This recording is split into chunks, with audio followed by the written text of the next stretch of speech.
Welcome back to the bunker for another edition of Writing with Tyler. Today we're going to talk about dialogue. Here's something I learned while in quarantine. I'm really good at air drums. Not so much air guitar though. Air guitar, for some reason, I can only play Creed. Is one of the cats taking a shit? How does anything get done ever? So there's a trick to dialogue. As you start your initial draft, you may find that the way that the characters are speaking, it doesn't feel real.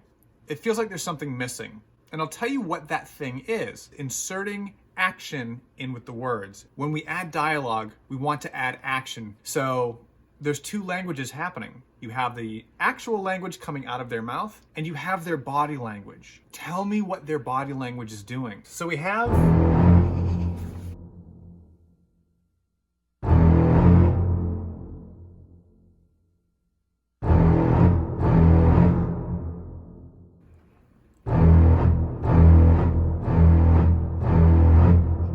"Hey, it's a cat," he said, pointing directly to the cat and giving him a little scratch. That's adding action to the words. Imagine this.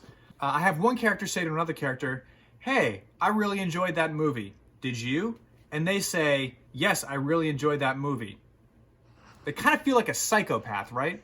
But if we add in this, "Hey, what did you think of that movie?" "I really liked the movie." They smiled, they nodded their head yes. But with the same line of dialogue, "Hey, I really liked that movie. Did you like the movie?" "I loved it." That character's lying. Did you catch it? "I loved it."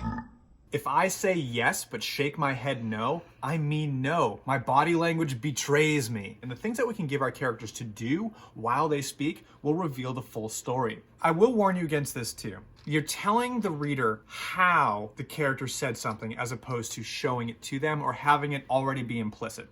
For example, "Did you like that movie?" "No," he said angrily. Angrily is not the important thing there. Instead, show me what their body's doing and take angrily and insert it into that line of dialogue. How can we make the word no more angry? Well, we'll probably have to change the words. "Hey, did you like that movie?" "It was awful," he said, folding his arms and shrugging his shoulders. That paints a much more vivid picture. For this exercise, what I'd like you to do is I'd like you to have two characters interacting. So I'd like you to write 4 lines of dialogue.